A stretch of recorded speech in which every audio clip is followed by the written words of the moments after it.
wabarakatuh. Baik yang terhormat pengasuh Pondok Pesantren Zainul Hasan Genggong, Kiai Haji Hasan Mutawakil Allah. Yang terhormat Rektor Universitas Zainul Hasan Genggong, Ustadz Aziz MAG. Yang terhormat Dekan Fakultas Usuluddin dan Humaniora, Ustadz Syafi'i.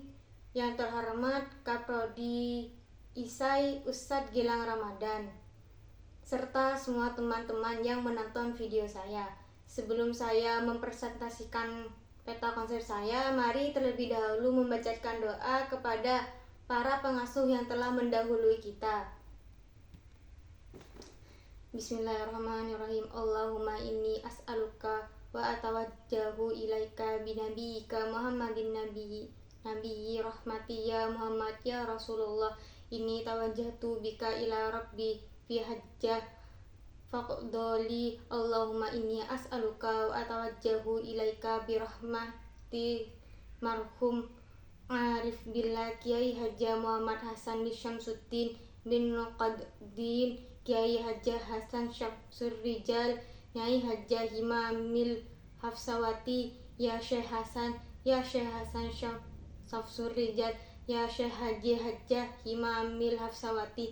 Ini tawajjahtu bika ila rabbi fi hajati faqdoli. Al-Fatihah. Bismillahirrahmanirrahim. Bismillahirrahmanirrahim. Bismillahirrahmanirrahim. Maliki yaumiddin. Iyyaka na'budu wa iyyaka nasta'in. Ihdinas siratal mustaqim. Shiratal ladzina an'amta 'alaihim ghairil maghdubi 'alaihim waladdallin. Amin. Baik, sekian sambutan saya. Mari kita melanjutkan kepada topik saya, yaitu peta konsep dengan judul. Baik, di sini saya akan mempresentasikan mengenai peta konsep dasar tentang Islam yang mencakup aspek-aspek fundamental dalam agama ini.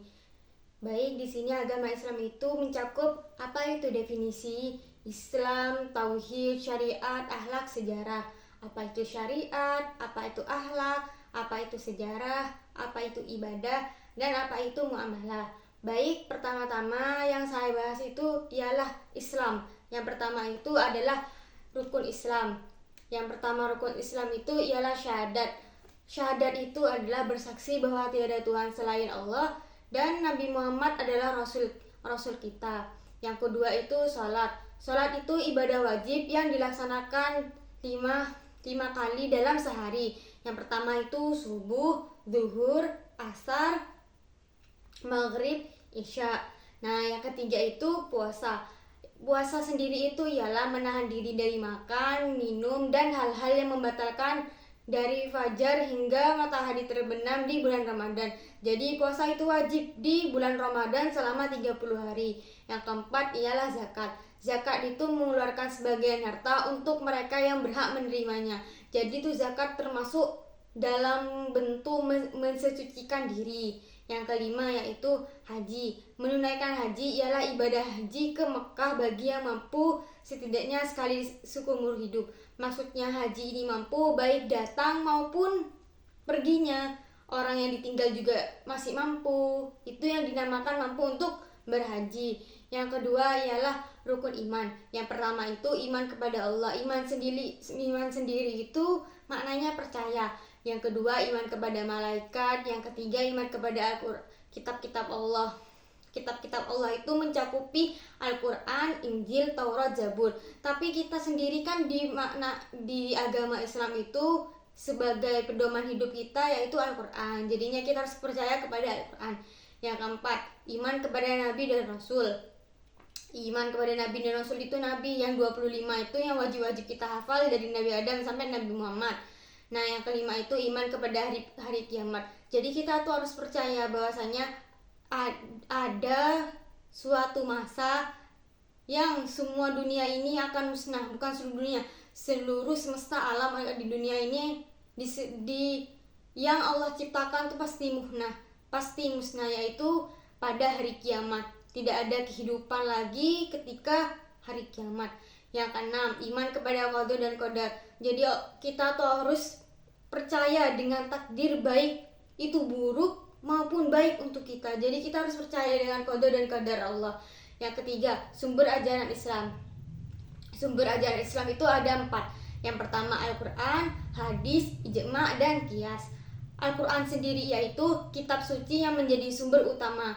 Nah, sumber utama yaitu sumber acuan kehidupan dari agama Islam. Yang kedua itu hadis. Hadis itu perkataan, perbuatan, dan ketetapan Nabi Muhammad SAW. Jadi semua hadis itu maksudnya perkataan Nabi, perbuatan Nabi, tingkah Nabi, semuanya yang dilakukan oleh Nabi itu termasuk hadis. Nah, yang ketiga itu ijma. Ijma sendiri itu adalah kesepakatan para ulama. Ulama itu orang yang memiliki ilmu. Yang keempat ialah qiyas, penalaran logis berdasarkan nas Al-Quran dan hadis. Yang keempat itu aspek-aspek kehidupan dalam Islam. Yang pertama itu akidah atau keimanan. Pada dasar-dasar kepercayaan dalam Islam, akidah sendiri itu mencakup banyak banget hal-halnya. Nah, maksudnya itu dasar-dasar kepercayaan dalam Islam. Yang kedua, ibadah atau perbuatan yang ditunjukkan untuk menyembah Allah seperti sholat, puasa, dan zikir. Nah, yang keempat ini muamalah, hubungan antara manusia termasuk ekonomi, sosial, hukum. Nah, muamalah itu interaksi ya. Yang keempat akhlak, etika dan moral dalam kehidupan sehari-hari seperti jujur, sabar, dan lain-lain sebagainya. 5. Tujuan hidup dalam Islam. Islam itu ya tujuan kita hidup di dunia ini, salah satunya itu ya pertama mengabdi kepada Allah. Tujuan utama hidup dalam Islam adalah beribadah kepada Allah. Jadi kita diciptakan di dunia ini untuk mengumpulkan bekal yang akan kita nikmati ketika di akhirat tiba. Nah, yang selanjutnya kedua yaitu menjadi khalifah di bumi. Khalifah sendiri itu artinya pemimpin. Jadi mengolah alam dan kehidupan sesuai dengan ajaran Islam. Makanya kan Allah tuh kan menciptakan kita sebagai manusia sebagai khalifah di bumi. Jadi kita tuh jangan merusak bumi yang sudah Allah berikan. Jangan menggaruk gunung yang telah Allah berikan. Jangan merusak habitat-habitat makhluk lain yang Allah sudah buat. Contohnya mengebom laut, menggundul hutan, dan lain sebagainya. Yang ketiga itu mencapai kebahagiaan di dunia dan akhirat, berusaha hidup dengan seimbang antara dunia dan akhirat. Jadi kita hidup itu jangan terlalu condong antara dunia dan akhirat. Kita harus di tengah-tengah. Maksudnya kita tuh jangan terlalu mengejar banget jangan sampai terlalu mengejar dunia sampai melupakan akhirat, dan juga jangan terlalu mengejar akhirat sampai melupakan dunia. Jadi kita harus imbang. Jangan sampai kita ibadah, kerjanya terus ibadah sampai lupa kita buat bekerja. Terus jangan bekerja terus sampai lupa kewajiban kita sebagai hamba kepada Allah untuk melaksanakan kewajibannya. Ya, itu dah peta konsep yang saya. Baik, sekian presentasi saya mengenai peta konsep sejarah Islam yang mencakupi definisi itu. Yang pertama Islam, tauhid, syariat, akhlak, dan sejarahnya. Yaitu lupa sejarah. Nabi itu memiliki sejarah, yaitu yang pertama itu kelahiran Islam. Islam itu lahir pada tahun 610 Masehi sampai 632 Masehi. Nabi Muhammad menerima wahyu pertama di Mekah setelah dakwah yang penuh tantangan. Beliau dan para sahabat hijrah ke Madinah membentuk masyarakat Islam yang menguasai Mekah.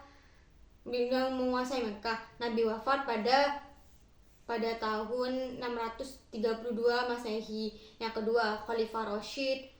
Maksudnya itu sejarah Nabi itu banyak banget ya, tapi tidak termasuk dalam konsep Islam. Dan saya akan ringkas saja ya. Yang pertama itu kekuasaan Khalifah Rasyid. Yang ketiga, dinasti Umayyah. Yang keempat, dinasti Abbasiyah. Yang kelima, Kesultanan Utsmaniyah. Yang keenam, Islam di masa modern sampai masa sekarang itu. Baik, sekian presentasi saya mengenai peta konsep sejarah, mengenai peta konsep Islam. Maaf jika ada yang salah dari saya. Assalamualaikum warahmatullahi wabarakatuh.